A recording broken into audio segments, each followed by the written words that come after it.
The Four Nations face-off is awesome.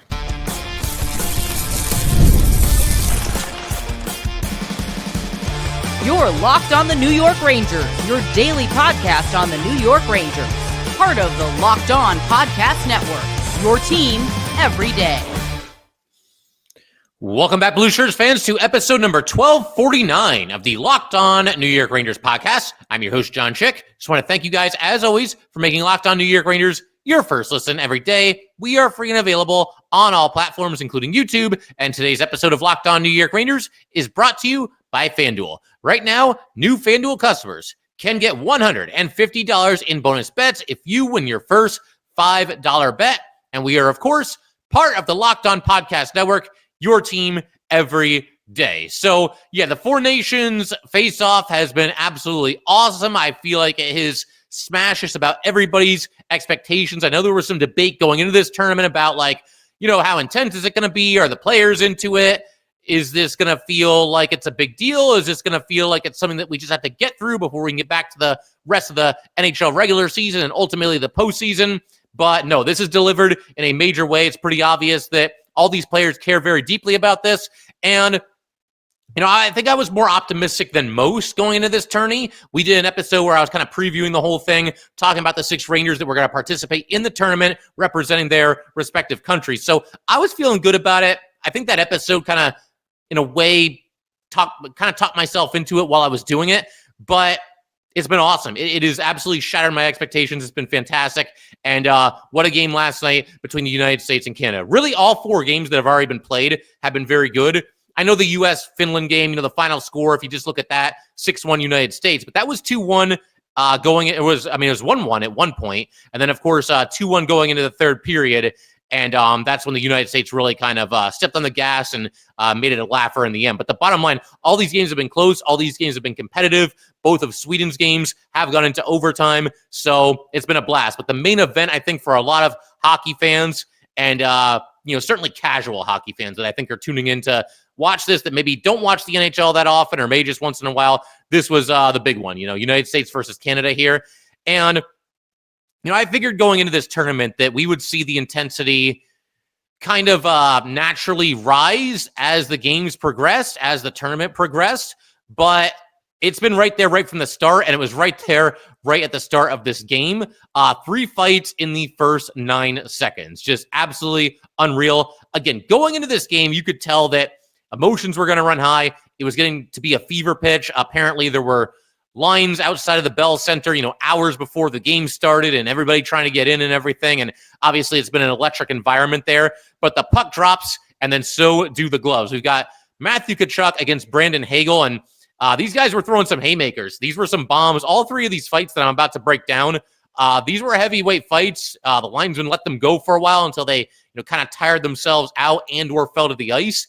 But yeah, this was a heck of a way to start things off. As soon as I saw the gloves down, I thought to myself, okay, it's got to be a Tkachuk brother for the United States, right?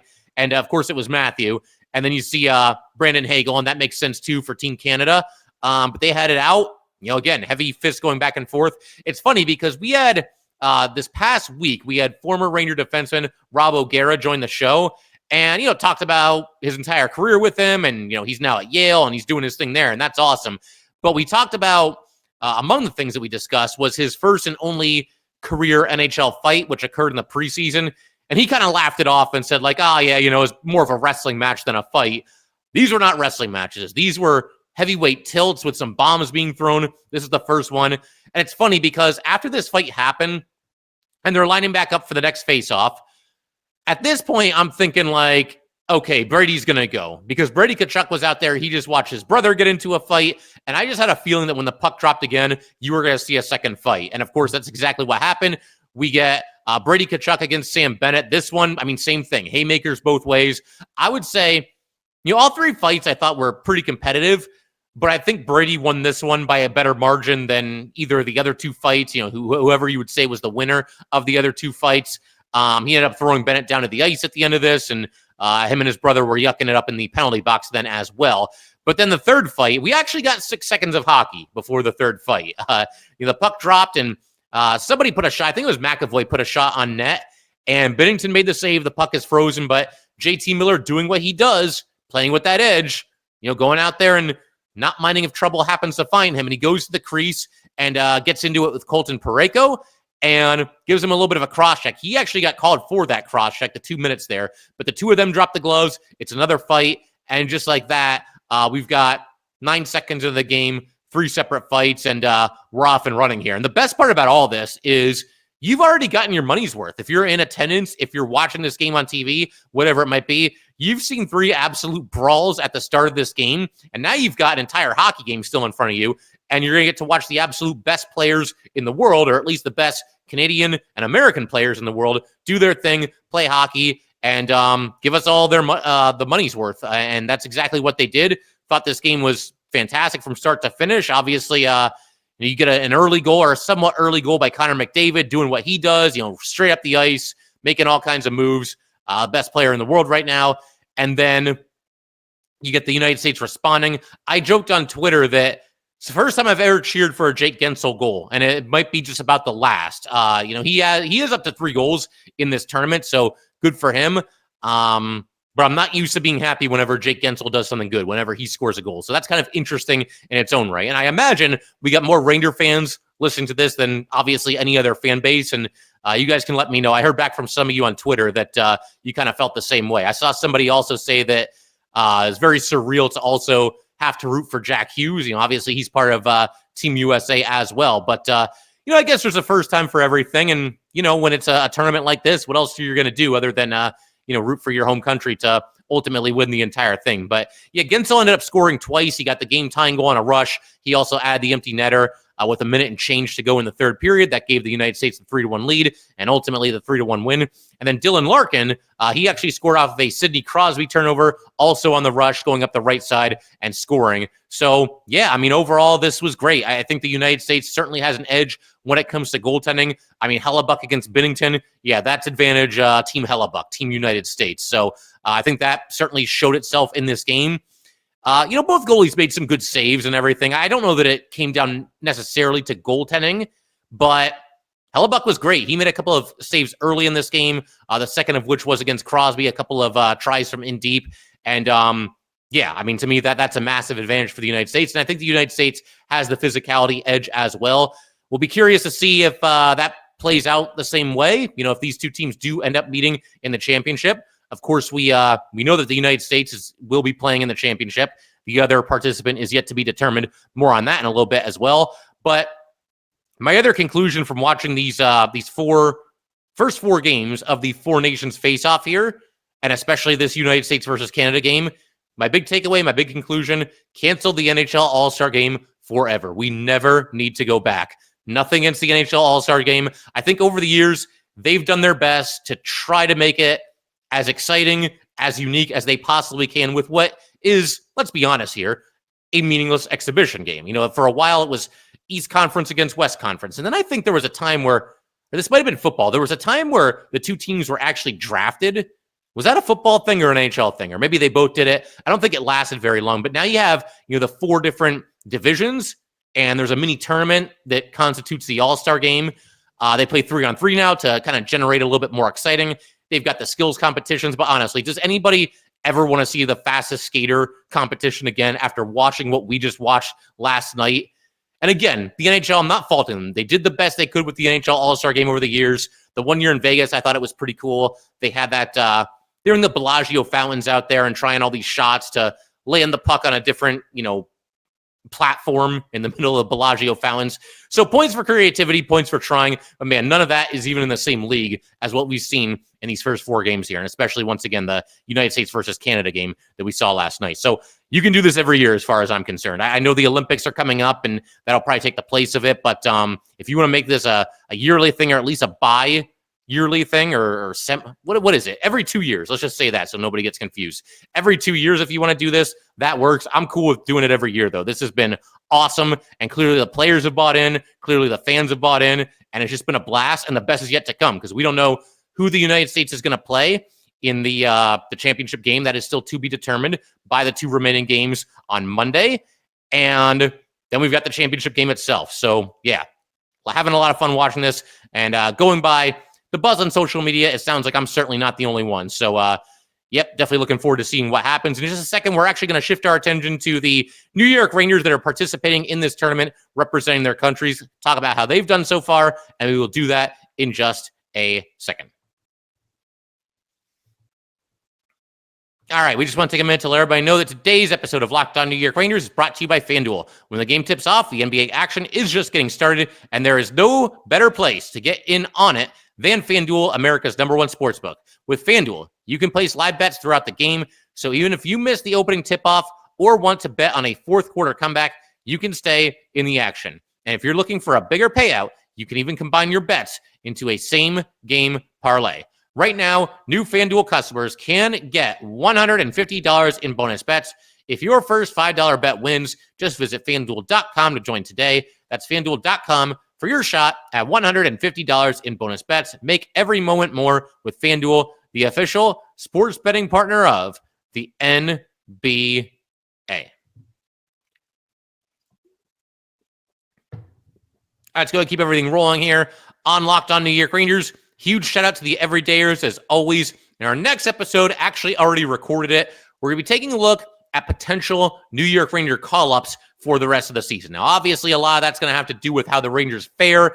If they hit the ground running after the break and go on a rampage, then they're probably not going to mess with the roster too much. Although, even in such a scenario, I could see at least one of Othman or Brett Berard being called up. That's certainly possible. But if the Rangers fall out of it, maybe they make some moves, trade some guys away, and you see some call-ups, some guys making their NHL debut. But what the next episode is it's a look at 3 under-the-radar New York Ranger prospects that are currently playing with the Hartford Wolfpack. Because we know about Othman, we know about Berard.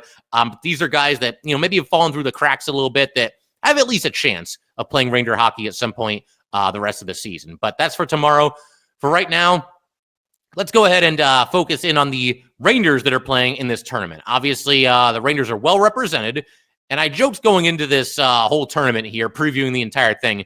You would not think that a team with as many issues as the Rangers, and as much drama as the Rangers have had this season, would have this many players representing them, but here we are. They've got a total of 6 players that are currently on the team, and there's 7 players that have played hockey for the Rangers this season, if we want to include Kakko. But as far as the current Rangers, we'll start with the American players. Adam Fox. A lot of people have been pointing out that he hasn't really had the best showing, and I would have to agree there. I don't think he's done anything like horrendous or unforgivable, but it does seem like most of the other players are moving and skating at a pace that he's just not at right now. And again, it's not like he's going out there and killing Team USA and making all these blunders left and right. And, every time he's on the ice, the opposition is scoring, because that's not the case either. But we did see Team USA fairly quickly in this tournament remove Fox from the top power play unit. I think it was just 2 power plays that Fox was out there against Finland. United States did not score. And now they're going with Zach Werenski on that top unit. And I don't know. I mean, Fox to me just hasn't been very noticeable. He's at least holding his own defensively, I think, but certainly has not been a standout for Team USA, and apparently dropped down to the 3rd pairing now as well.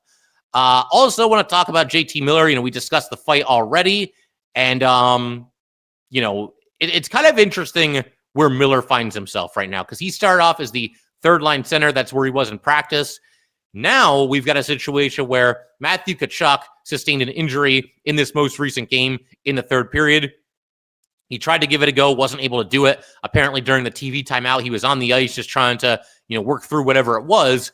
But we then saw, once he was out of the game, JT Miller was playing in his spot with Brady Tkachuk and Jack Eichel on Team USA's top line. So I'll be curious to see if that's how they do it, moving forward.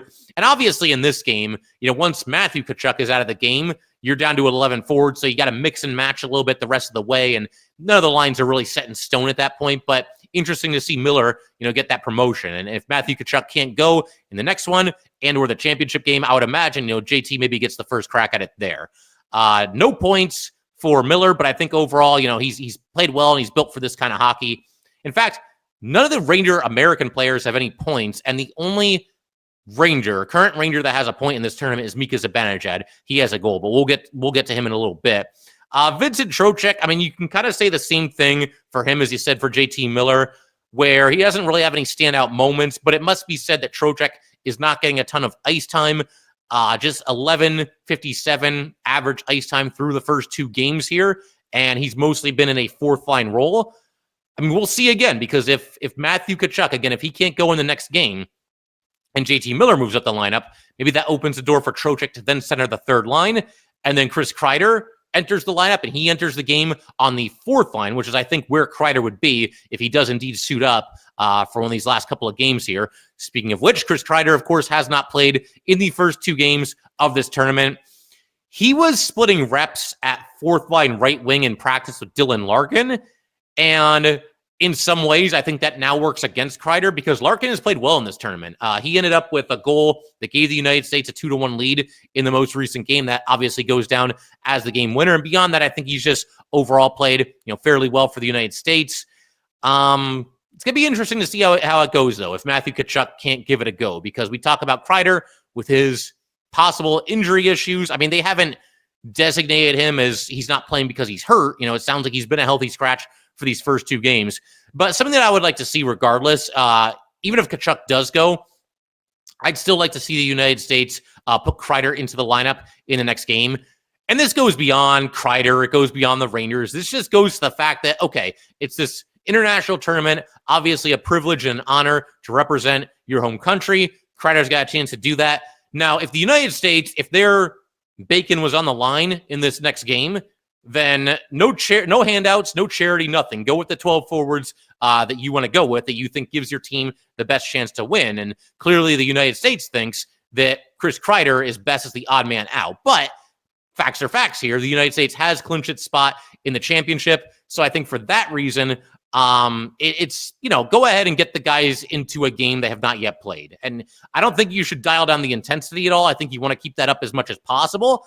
But again, I think it's cool if Chris Kreider gets a game, especially considering the fact that, once again, United States, their place in the championship game is secure regardless of what happens on Monday. But we're actually going to break down the clinching scenarios and what happens if this team beats that team, but that team loses in overtime, et cetera, et cetera. We'll get to that in a little bit. It's actually a very unique situation, so you're going to want to stick around for that. The rest of the Rangers, Mika Zibanejad for Team Sweden. He actually scored the first goal of Sweden's most recent game. That was against Finland. There was a situation where Nylander forced a turnover on the forecheck. Finland gave it away. It went right to Mika there in the slot, and he just fires at home and scores. Gave his team a 1-0 lead. Unfortunately for Mika, Sweden has lost both of its two games in overtime to start the tournament. So that's why they have 2 points, because an overtime loss in this tournament is worth 1 point. So Sweden is still in it because, both their losses, again, did occur in the overtime period. But it also must be said that in both of Sweden's overtime games, Mika Zibanejad actually had a chance to win both of them and couldn't do it either time. Now, I'm not saying these were easy goals to score. These are like wide open nets or, simple tap-ins on the doorstep or anything like that.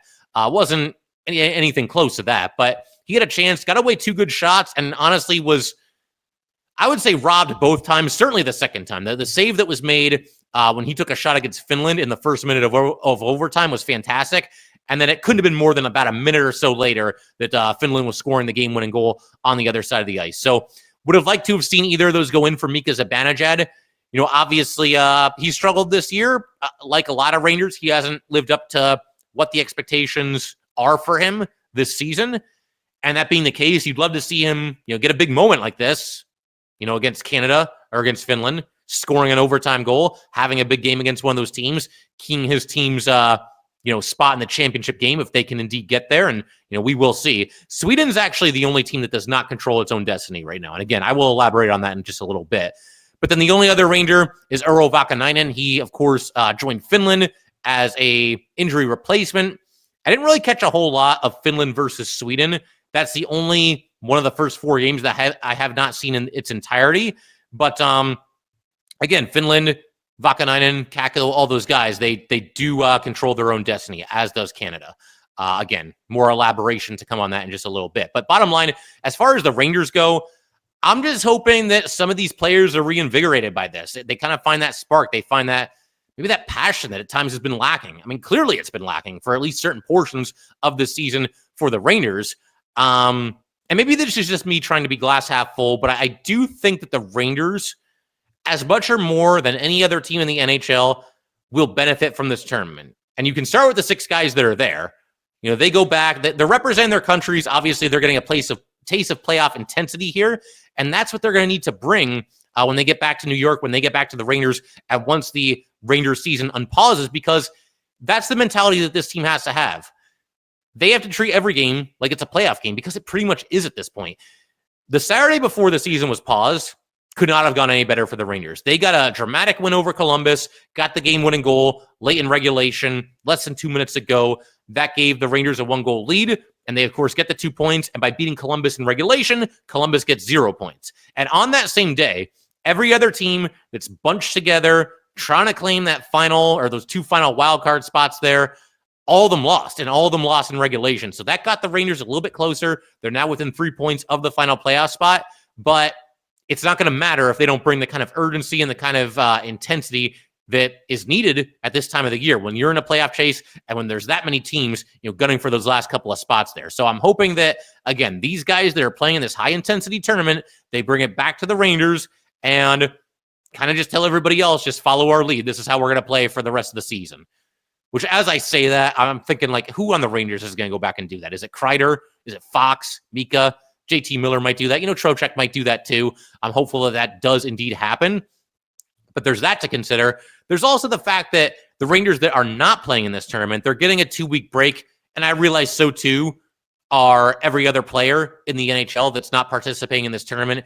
But I think with the Rangers, they could use this break more than some other teams. There's certain teams in the Eastern Conference in that wild card chase that are overachieving this year, that have not been in the playoffs in a long time, that are happy to be where they are at this point in the season. But for the Rangers, a team that is fallen so short of expectations this season, I feel like this is a good chance for all those guys that are not playing hockey right now to just hit that reset button, take a deep breath, come back refreshed, revitalized, ready to go, and understanding that, okay, we have not played our best for the vast majority of this season. We're under 30 games to go here. It's time to step on the gas and get this thing done. I think that could work in the Rangers' favor. And again, maybe I'm being just overly optimistic. Maybe I'm being glass half full, but that's kind of what we do on here. There's enough negativity in the world on social media and certainly among Ranger fans right now. So hopefully it all works out and the Rangers make the absolute best out of this tournament, once they get back to the unpausing of the regular season. But we're going to keep everything rolling in just a second. We're actually going to give some props to the NHL. I feel like they've gotten it right throughout this tournament. This feels high stakes. It feels big. It feels important. And as I mentioned earlier, it's a heck of a lot more exciting than the NHL All-Star Game. So we're going to talk about that and also the clinching scenarios for Canada, Sweden, and Finland. Very unique situation. We'll get to that in just a second. All right, we just want to take a minute to let everybody know that today's episode of Locked On New York Rangers is brought to you by SelectQuote. In sports, having a winning strategy is everything. It's how the best teams make it to the Super Bowl, the World Series, and the Olympics. The same goes for life. Having a strategy like life insurance from SelectQuote can protect your financial legacy and keep your family's future secure. SelectQuote makes it easy to find the perfect life insurance policy. As one of America's leading insurance brokers with nearly 40 years of experience, they've helped over 2 million customers find $700 billion in coverage since 1985. What sets SelectQuote apart is their personal touch. Unlike other brokers that offer one-size-fits-all policies, their licensed agents tailor coverage to fit your unique needs. If you're in good health, you might even qualify for same-day coverage up to $5 million, no medical exam required. And it's more affordable than you'd think. You can get up to $1 million in coverage for as little as $20 a month. Get the right life insurance for you for less at SelectQuote.com/LockedOnNHL. Go to SelectQuote.com/LockedOnNHL today to get started. That's SelectQuote.com/LockedOnNHL. SelectQuote, they shop, you save. All right, let's go ahead and keep everything rolling here on Locked On New York Rangers. I got to give some props to the NHL, to basically everybody involved with this tournament. And I think it certainly begins with the players because, again, you can promote this all you want. You can try to make this as a big of a deal as you can possibly make it. If the players don't care, if the players don't buy in, then the product just is going to suffer because of it. And fans aren't going to be watching this with bated breath like we are right now. So the players, first of all, the credit goes to them. They clearly care very, very deeply about this tournament and very, very deeply about representing their home country. It's been just absolutely awesome to watch this. Fighting aside, I know everybody's kind of fixated on the 3 fights in the first 9 seconds last night, and rightfully so. I mean, check your polls if you're not fired up after that, right? Especially if you're a fan of either United States or Canada. But it's just been great competition, far beyond just the fighting. So that's awesome. The players have certainly pulled their weight and made this feel like a big deal, big fight feel, high stakes, all that good stuff. But for the NHL itself and everybody involved with this whole thing, we rip on the NHL when they get things wrong over the years. I've done it. You've done it. We've all done it, right? And they've gotten plenty of things wrong over the years. I think that is not even up for debate. One of the more recent things that I think has kind of reared its ugly head in recent seasons is just the fact that, so many fans have to jump through so many hoops to be able to watch their home team, their favorite team, whatever it might be. That certainly is annoying. But the NHL has done everything it can to make this feel like a big deal, whether it's, social media promotion, some of the video packages that they're showing at the start of these games, the player introductions, just everything, taking you inside the arena, the national anthems and everything. The announcers, ESPN's coverage of hockey at times has certainly left something to be desired. I feel like they're all bringing it for this. They might not necessarily be your favorite announcers, favorite analysts in some cases as well, but they're all treating this like it's a big deal. Nobody seems like they're put out to be there. They're all really into this. They're having fun with it. Nobody that's covering these games for ESPN is looking at it like it's extra work per se. They're loving it, and they're making it feel like this is a big deal, just like the players are as well. I think also, as far as just the crowd energy, bring the noise once the puck drops and all the intensity that the fans are bringing. Again, I said this going in. I felt like Montreal and Boston were 2 great choices for this. They're going to bring it. They're going to root for their home country. We certainly know that. Ton of history with both teams.